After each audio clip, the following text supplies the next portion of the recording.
আসসালামু আলাইকুম। Hi everyone. কেমন আছেন আপনারা সবাই? আশা করি আপনারা সবাই ভালো আছেন। আজকে তাজা তাজা ইলিশ মাছ দিয়ে করব 2 রকমের রেসিপি। তাও শেয়ার করব আপনাদের সাথে। খুবই সহজ এবং খেতে কি যে মজা লাগে তা না খেলে তো বোঝাই যাবে না। অবশ্যই কিন্তু রেসিপিটা ট্রাই করতে হবে আপনাদেরকে। আর সহজে রেসিপিটা আপনারা অবশ্যই চেষ্টা করবেন করার জন্য। একটা করব সরিষা দিয়ে ইলিশ মাছ, তাও কি দিয়ে, লাউ পাতা দিয়ে মোড়ানো। আর একটা করব ইলিশ মাছকে বেটে, সেটা করব তাও লাউ পাতা দিয়ে মোড়ানো, বড়া সিস্টেম। তো চলুন না একটা একটা করে দেখতে থাকি, কোনটা খেতে স্বাদ ট্রাই করতে হবে কিন্তু। তার জন্য প্রথমে সরিষাগুলোকে কিছু কিছু লাল সরিষা আছে না, ওগুলাকে ভিজিয়ে রেখেছি 5 মিনিট। তারপরে পাটায় বেটে নিব। কি দিব সাথে? কাঁচা মরিচ। দিলে কি হয়, সরিষা যদি একটু তিতো তিতো থাকে, যদি থাকে তিতো তিতো, তাহলে ওটা চলে যাবে কাঁচা মরিচের ঝালে। এখন কি করব, সুন্দর করে পাটায় ভালো করে পিষাতে হবে। কি, সরিষা এবং কাঁচামরিচ ভালো করে বাটনা বাটতে হবে। আর বাটা বাটিতে ফিনিশিং করে ফেলতে হবে এই সরিষা এবং কাঁচামরিচকে। তারপরে কি করব, দেখতে থাকুন না ভিডিওটা। রান্না বান্নাটা একবার শিখে গেলে মেয়েদের আর কিছুই লাগে না। যেমনি মন চাই সেভাবেই করে খেতে পারে বিভিন্ন রকমের রেসিপি।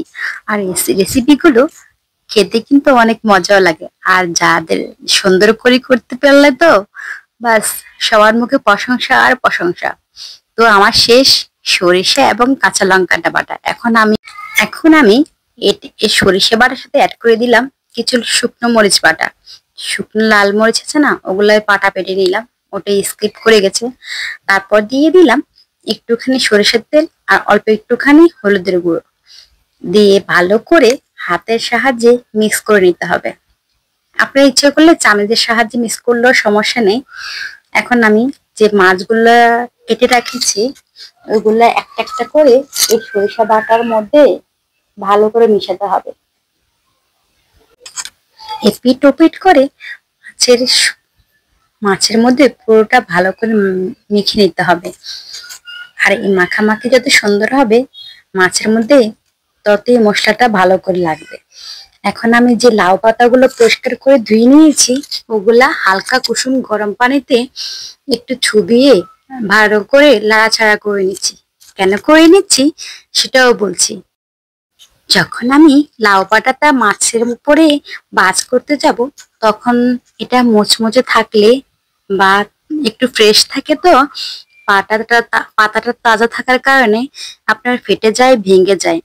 এই জন্য এভাবে করে নেওয়া, গরম পানিতে একটু চুবিয়ে রাখা। তা আমি চুবিয়ে না রেখে একটু নাড়াচাড়া দিয়ে জাল দিয়ে নিয়েছি হালকা। এতে করে লাউ পাতাটা একটু নরম সরম হয়ে যায় আর কি, সফট থাকে। তো আমি লাউ পাতার মধ্যে যে সরিষাটা বেটেছি ওটা একটু মেখে দিব। মেখে এবার মাছটা দিয়ে কিভাবে ভাজ করে নিচ্ছি ঠিক এভাবে করে, বা আপনারা যদি আরো সুন্দর করে পারেন আমার চাইতেও আরো সুন্দর করে এপাশ আর ওপাশ থেকে লাউ পাতাটা গুছিয়ে গুছিয়ে সুন্দর করে নিবেন। নেওয়ার পরে এমন ভাবে গুছিয়ে নিতে হবে যাতে করে মাছটা ভিতর থেকে, লাউ পাতার ভিতর থেকে সরিষা বাটা অথবা মাছটা যাতে বাইরে না বাইর হতে পারে, এই জন্য আর কি এভাবে সুন্দর করে ভাজ করে নিতে হবে। আর দেখুন আমি কি সুন্দর করে ভাজ করে নিলাম, আপনারা দেখতেই পাচ্ছেন। আর সুন্দর করে পারলে আপনারা আর সুন্দর করে ভাজ করে নেবেন। এখন আমি একটা প্যানে অল্প একটু পরিমাণ সরিষার তেল দিয়েছি। দেওয়ার পরে ওইখানে একটা একটা করে যে লাউ পাতা দিয়ে মরিয়ে নিলাম মাছগুলো, ওগুলা দিয়ে দিই। চুলার আঁচটা আমি কিন্তু খুবই লো হিটে রেখেছি। আপনারাও লো হিটে রেখে এই মাছটা ভাপ দিতে পারবেন বা ভাজি করবেন, যে যেভাবে বলেন সেভাবেই করতে পারবেন। সো এভাবেই করুন আর খেয়ে দেখুন। ও, ইলিশ মাছের যে স্বাদটা, সরিষা সরিষা দিয়ে লাউ পাতায় ইলিশ মাছ মোড়ানো, ও সেই স্বাদ, অনেক মজা লাগে। যা লাগে না খেতে, আমি তো গরম ভাতের সাথে এরকম একটা 1 পিস মাছ মাছ পেলে অনেক মজা করে খেতে থাকি। আর কিছুই লাগে না, মনে হয় যে আর কোনো তরকারি বা কোনো কিছুই লাগবে না এরকম। আর দেখুন আমার মাছটা কতটা পারফেক্ট হয়েছে, একটা আপনাদেরকে খুলে দেখিয়ে দিচ্ছি। কি সুন্দর হয়েছে না ভিতরটা, অনেক সুন্দর হয়েছে। ওহ, কি সুন্দর গ্রান বাইর হচ্ছে। গ্রানে মন চায় যে কি রেসিপি শেয়ার করব, আগে খেয়ে নি, না খেলে তো মিস হয়ে যাবে। মনে হয় যে গরম গরম কি সুন্দর ভাব বাইর হচ্ছে দেখুন। আমি গরমের জন্য ধরতেই পারছি না, এত সুন্দর ফ্লেভার। এখন আপনাদের সাথে দ্বিতীয় রেসিপিটা শেয়ার করব। আর দ্বিতীয় রেসিপির জন্য আমি প্রথমে একটা আস্ত ইলিশ মাছ পরিষ্কার করে কেটে নিলাম। এখন শুধু বাটাবাটির পালা। আর এটাকে বেটে সে যে লাউ পাতার মধ্যে মেখে জুকিয়ে দিয়ে দিব। আস্ত আস্ত ডিমগুলোও বেটে দিচ্ছি কিন্তু। আর ইলিশ মাছগুলো ভালো করে বাটতে হবে। আর কাঁটাগুলো যদি বড় বড় যে কাঁটাগুলো, ওগুলা কিন্তু বেশি ফেলে দিবেন। বাটার সময় একটা দুটো কিন্তু বড় কাঁটা থাকতেই পারে, ওগুলা ফেলে দিবেন কিন্তু, ওগুলা বাটা যায় না। আর গুলাকে ছোট ছোট কাঁটাগুলাকে ভালো করে ফিনিশ করে নেবেন বেটে। আর এই বেটে লাউ পাতায় মুড়িয়ে বড়া করে একটু হালকা তেলে ভাজা ভাজা করে খেতে অসাধারণ লাগে। অসাধারণ, জাস্ট অসাধারণ, এতটা মজা। আপনারা রেসিপিটা একবার তৈরি করে অবশ্যই খাবেন। এই যে আমার পেঁয়াজ, রসুন এবং মরিচ সবকিছু কিন্তু অলরেডি বাটাবাটি শেষ হয়ে গেছে, এবং মাছগুলো ভালো করে বেটে এখন আমি একটু লবণ দিয়ে দিলাম, দিয়ে ভালো করে মেখে নিব। সাথে দিয়ে দিব কি একটুখানি সরিষার তেল। কিসের জন্য? ফ্লেভারের জন্য। অনেক সুন্দর একটা গ্রান আসে সরিষার তেল। ইলিশ মাছের তো একটা সুন্দর গ্রান আছেই, তার সাথে সরিষার তেলের গ্রান দুটো মিলে অসম্ভব সুন্দর একটা গ্রান আসে। আহ, কি সুন্দর গ্রান। এখন কাঁচা অবস্থায় এরকম লাগছে, আর এটা হওয়ার পরে কেমন লাগবে সেটা তো বলাই বাহুল্য। এখন আমি লাউ পাতাগুলোকে ভালো করে ধুয়ে পরিষ্কার করে নিয়েছি। আর আমি যে পানি দিয়ে পরিষ্কার করলাম ওই পানিটা কিন্তু গরম পানি, হালকা কুসুম গরম পানি। আমার লাউ পাতাগুলো যাতে কোনো রকম নষ্ট না হয়ে যায়, ভেঙে না যায়, এজন্য হালকা কুসুম গরম পানিতে আমি ভালো করে ধুয়ে পরিষ্কার করে নিলাম। এখন আমি যে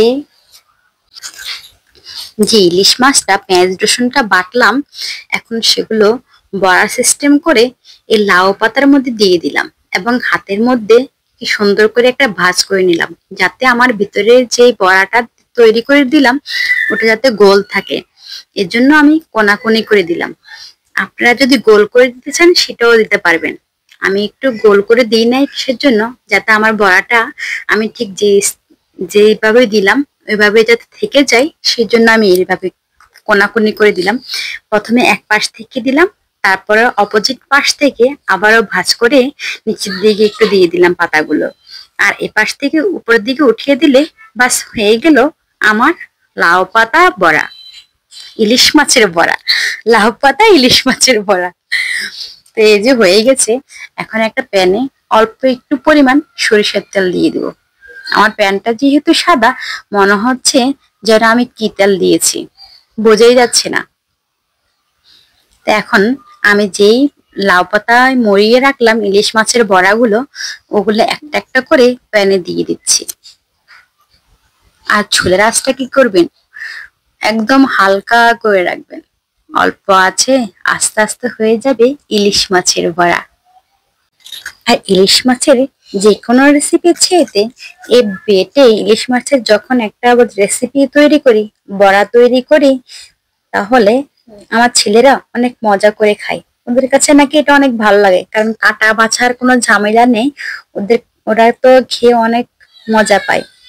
আর আমার ছেলেরা ঝাল একটু পছন্দ করে, ওদের ঝাল খেতে খুবই মজা লাগে। বিশেষ করে যদি আমি শুকনো লঙ্কাগুলো বাটি, ওই ঝালটা ওরা বেশি পছন্দ করে।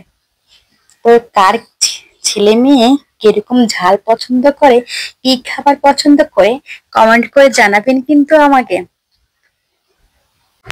এই যে আমি যে লাউ পাতাগুলো দিলাম, তার যে পিঠটা দিলাম ওই পিঠটা অপর পিঠটা অলরেডি হয়ে গেছে। এখন আমি উল্টিয়ে দিচ্ছি, আপনারা ঠিক এভাবে উল্টিয়ে দিবেন।